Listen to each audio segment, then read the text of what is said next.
శ్యామలా నవరాత్రులు మనకి 29వ తేదీ అయిపోయిన మరుక్షణం నుంచి 30వ తేదీ జనవరి నుంచి ఫిబ్రవరి 6, 2025 సంవత్సరం వరకు మనకి ఈ యొక్క శ్యామలా నవరాత్రులు జరుగుతాయి. అసలు ఎవరు ఈ శ్యామలాదేవి అంటే ఆమె మనం చెప్తాం శ్యామల దండకమణి మాణిక్యమీణ ముపలాలయంతీం మదాలసాం మంజుల వాగ్విలాసాం మహేంద్ర నీలద్యుతి కోమలాంగీం మాతంగ కన్యాం మనసా స్మరామి. ఈ అమ్మవారు జగన్మాత అయినటువంటి లలిత అమ్మవారి యొక్క చెరుకు విల్లు నుంచి ఈ అమ్మవారు పుడుతుంది. ఆవిడనే మనం రాజశ్యామల అంటాం. ఆమెకు మరొక రూపం పేరుంది, ఆమె మాతంగి అని. ఆ మాతంగి అంటే ఎవరో కాదు, ఒక ఋషి ఉన్నాడు మనకి, మతంగ మహర్షి. ఆయన యొక్క మాతంగ మహర్షి యొక్క కుమార్తెయే మాతంగి అయ్యింది. ఇదొకటి. ఈ ఇద్దరు ఒకటే. మళ్ళీ ఇంకొక పేరు ఉంటుంది, ఉచ్చిష్ట చండాలిని అమ్మవారు. ఈమె మతంగ మహర్షి యొక్క కుమార్తెగా జన్మించినటువంటి ఈమె, ఆ మతంగ మహర్షి ఏం చేసేవాడండి, రోజు కూడా శివపార్వతులు పూజ చేసేవాడు. ఆ పూజలు చేస్తున్న సందర్భంలో నైవేద్యం పెట్టినప్పుడు అక్కడ ఎంగిలి ఆ క్రింద పడుతుంది. అంటే ఆ నైవేద్యం పెట్టినప్పుడు కొన్ని మెతుకులు కింద పడితే ఆ మెతుకులు తిన్నది కాబట్టి, చిన్నపిల్ల తిన్నది కాబట్టి ఉచ్చిష్ట చండాలిని అని పేరు పెట్టారు. అంతేగాని ఉచ్చిష్ట చండాలిని యొక్క స్వరూపం తెలియక చాలామంది ఎంగిలి అన్నాన్ని నైవేద్యంగా పెట్టేటటువంటి వాళ్ళు ఉంటారు. ఇలాంటివి పెట్టకూడదు. అమ్మవారికి ఉచ్చిష్టం అంటే దేవుడు శివుని యొక్క ఉచ్చిష్టాన్ని, మిగిలిపోయిన దాన్ని శివపార్వతుల యొక్క ఉచ్చిష్టాన్ని తిన్నది కాబట్టి ఉచ్చిష్ట చండాలిని అన్నారు. ఇకపోతే ఈమె శ్యామల అమ్మవారిని పూజ చేస్తే మనకి ఏమిటి ఫలితము అంటే, విశుద్ధ చక్రానికి అధిపతి ఆమె. అంటే మనం మాట్లాడేటటువంటి మాటలు, సంగీతము, స్పీచ్, దాని అర్థాలు, బుద్ధి, జ్ఞానము, వీటిలన్నిటికీ కూడా ఆమె అధిపతి అనమాట. బుధుడు కనుక మనకు బాగాలేదనుకోండి మన జాతక చక్రంలో, ఈ అమ్మవారిని పూజ చేయడం వల్ల బుధుడిని కంట్రోల్ చేస్తుంది ఆమె. ఆ బుధ దోషాలు ఏవైతే ఉన్నాయో అవన్నిటిని కూడా సెట్ చేసి మనకి జ్ఞానాన్ని అర్థమయ్యేలాగా చేస్తుంది. నెక్స్ట్ ఏంటంటే, ఈ యొక్క అమ్మవారు ఏం చేస్తుంది, మనకి విజ్డమ్, బుద్ధి, ఎవరైతే ఇతరులు చెబుతున్నారో జ్ఞానాన్ని, ఆ జ్ఞానాన్ని మనకి అర్థమయ్యేలాగా, మనకి వినేలాగా చేస్తుంది మొట్టమొదట. ఆ విన్న తర్వాత వాళ్ళు కేర్ఫుల్గా వినడం వల్ల ఏమవుతుందంటే మనకి జ్ఞానం వస్తుంది, బుద్ధి బలం పెరుగుతుంది. కాబట్టి she is the goddess of wisdom and knowledge అని అన్నారు. ఇది నవరాత్రుల్లో మనకి ఎలాగైతే శరన్నవరాత్రులు మనము ఆశ్వీజ మాసంలో దుర్గాదేవి పూజ చేసుకుంటామో, అలాగే చైత్ర మాసంలో మనము శ్రీరామనవమి ఉంది కదా, ఆ టైంలో మనము వసంత నవరాత్రులు అంటాం. అప్పుడు కూడా మనం దుర్గాదేవికే చేసుకుంటాం. అలాగే గుప్త నవరాత్రులు అని చెప్పేసి 2 సార్లు వస్తుంది.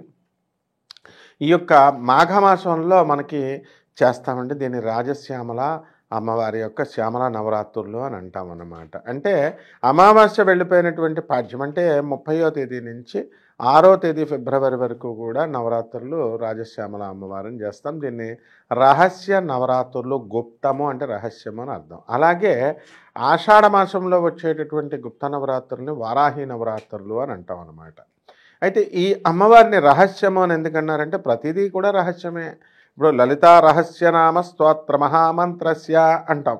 అంటే లలితాదేవి నామాలు ఉన్నాయి కదండి, అందులో మనం రహస్య నామ స్తోత్ర మంత్రస్య, ఇది ఎవరికి పడితే వాళ్ళకి బోధించేది కాదు, రహస్యంగా ఉంచాలి.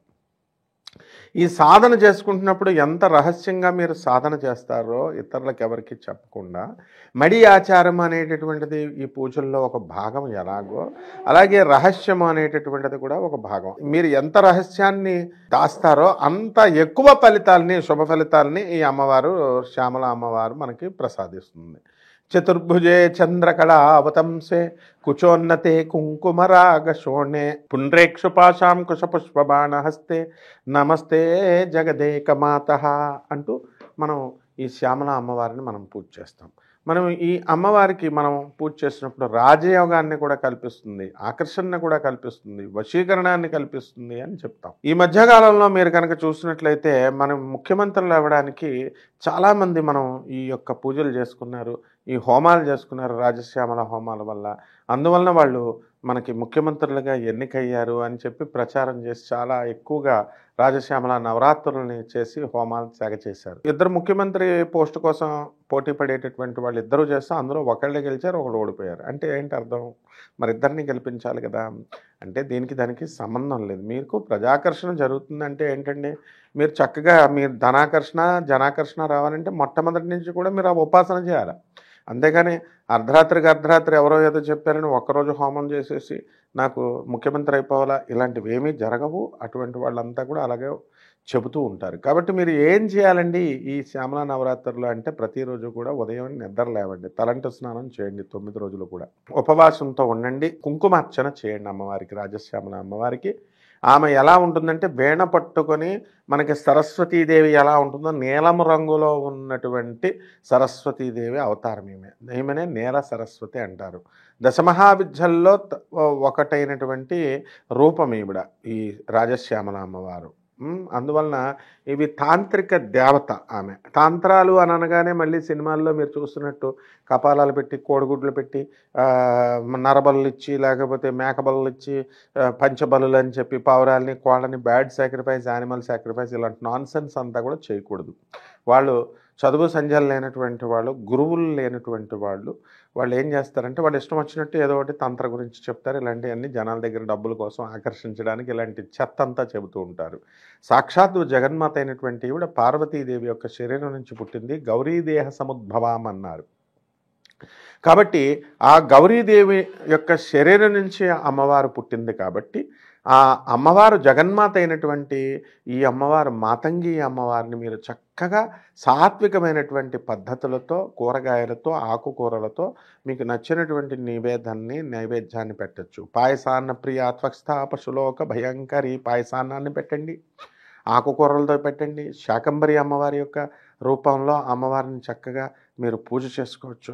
ఈ విధంగా మీరు చక్కగా చేసుకుంటే అమ్మవారు జగన్మాత అయినటువంటి ఆ యొక్క శ్యామల అమ్మవారు మీకు అనేకమైనటువంటి వరాలను మీకు ప్రసాదిస్తుంది. అసాధ్యమైనటువంటిది లేదనమాట. దుర్గతి నాశిని దుర్గే జయ జయ, సద్గతిదాయిని సదయే జయ జయ అన్నారు.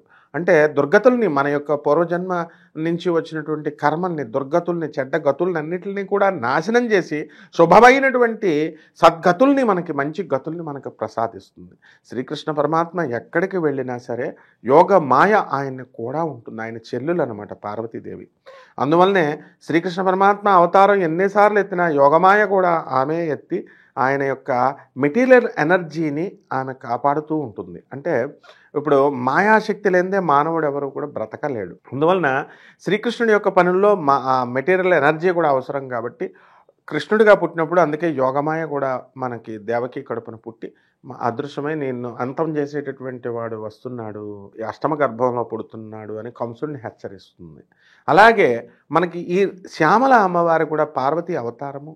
అందువల్ల శ్రీకృష్ణునికి సహాయం చేయడం కోసం శ్యామల అమ్మవారు కూడా అవతరించిందనమాట. కాబట్టి కొంతమంది మరి భయపడుతూ ఉంటారు, ఏమంటే మరి ఈ అమ్మవారి పూజలు మేము చేసుకోవచ్చు అండి, మేము దుర్గా నవరాత్రుల గురించి విన్నాం కానీ ఈ అమ్మవారి గురించి వినలేదు కదా అని ఒక 20 సంవత్సరాల బ్యాక్ అనుకునేవారు. ఇప్పుడంతా కూడా ట్రెండింగ్లోకి వచ్చినటువంటి దేవతల్లో రాజశ్యామల అమ్మవారు కూడా దశమహావిద్యల్లో ఒక అమ్మవారు. కాబట్టి నిర్భయంగా మీరు ఇంట్లో కలశ స్థాపన చేసుకొని ఏ విధంగా అయితే దేవీ నవరాత్రులు 9 రోజులు మీరు నిద్రలేచి స్నానం చేసి శుద్ధ వస్త్రాలను ధరించి కలశాన్ని పెడతారో, ఒక తెల్లని గుడ్డ వేసి ఆ విధంగా ఈ అమ్మవారికి చక్కగా మీరు కలశాన్ని పెట్టి ఆకుపచ్చ రంగు జాకెట్ని పెట్టి కలశాన్ని రోజు కుంకుమార్చన చేసుకుంటూ ఓం శ్యామలాయ నమః, జై జనని సుధా సముద్రాంత హృజ్జన్మని ద్వీప సంబూఢ బిల్వాటవీ మధ్య కల్పద్రుమా కల్పక అదంబ కాంతార వాసప్రియ కృత్తి వాసప్రియ సాదరారబ్ధ సంగీత సంభావనాలోల నీపస్రకాబద్ధ చూళీ సనాధత్రికే సానుమత్పుత్రికే అంటూ జగజ్జననిని మీ ఓం నీల సరస్వతి అయి నమః, ఓం మాతంగి అయి నమః, ఓం శ్యామలాయ నమః, ఓం రాజశ్యామలాయ నమః అంటూ మీకు వచ్చినటువంటి మంత్రాలని జాగ్రత్తగా చేసుకుంటూ ఒకే మంత్రాన్ని 108 సార్లు మీరు చేసుకున్న ఓం శ్యామలాయ నమః అని మీకు అమ్మవారి యొక్క కరుణా కటాక్షాలు మీకు లభిస్తాయి. అమ్మవారి యొక్క హోమాన్ని చేసుకోవచ్చు, మీరు ఇంట్లోనే అగ్నిహోత్రుని పెట్టుకొని అమ్మవారిని జపం చేసుకోవచ్చు, మెడిటేషన్ రూపంలో చేసుకోవచ్చు. నార్త్ ఇండియాలో ఒరిస్సా, బెంగాల్ ఇలాంటి రాష్ట్రాలలో ఈ అమ్మవారిని ప్రతిరోజు కూడా కొలుస్తారు. కాబట్టి ఏ విధమైనటువంటి సందేహాలు మీకు అవసరం లేకుండా ఏమైనా చేయొచ్చా చేయకూడదా అని లేకుండా మీరు దర్జాగా ఈ గుప్త నవరాత్రులు శ్యామల నవరాత్రులు చేసుకోండి. జగజ్జనని యొక్క అపారమైనటువంటి కరుణా కటాక్షంతో మీరంతా కూడా పండితులు అయిపోతారనమాట. ఇప్పుడు ఉదాహరణకి నేనే ఎవరో చెప్పక్కర్లేదు, ఏవైనా ఉపన్యాసాలు చెప్పేటప్పుడు స్కూల్లో నేను సిగ్గుపడుతూ చెప్పలేకపోయేవాడిని. అనర్గళమైనటువంటి ఇదిగో ఎలా మాట్లాడుతున్నామో అలా అయిపోతారు మీరు కూడా. కాబట్టి జాగ్రత్తగా చేసుకోండి. జై జగజ్జనని. శుభమస్తు.